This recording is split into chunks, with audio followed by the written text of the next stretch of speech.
Hey guys, my name is Matt Campion, and my two words are moralistic and grace-filled.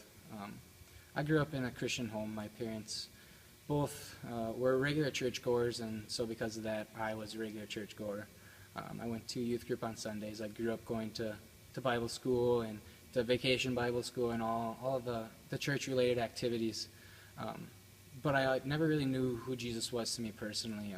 I had this false sense that he was this God far and distant away that we could never really know, and that he handed us these rules of do's and don'ts and things you should and shouldn't do in order to be a follower of him. And so it created in me not really a heart for God, but just a heart to do what I thought he was calling me to do in the sense of do's and don'ts. And so it created a false sense of reality for me when I went to college my freshman year.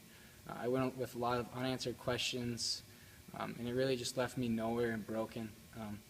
And at the Cru TCX Winter Conference was where I really Jesus just met me where I was at, in that brokenness and the loneliness, and he just showed me who he truly was.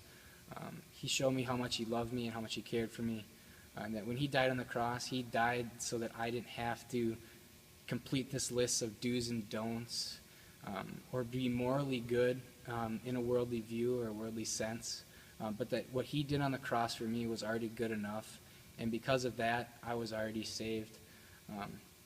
And so he just filled me with this grace that just overwhelmed me, that made me realize that all my moralistic attempts to be good and do all these good works in the sight of others were just useless, because Jesus already accomplished it for me.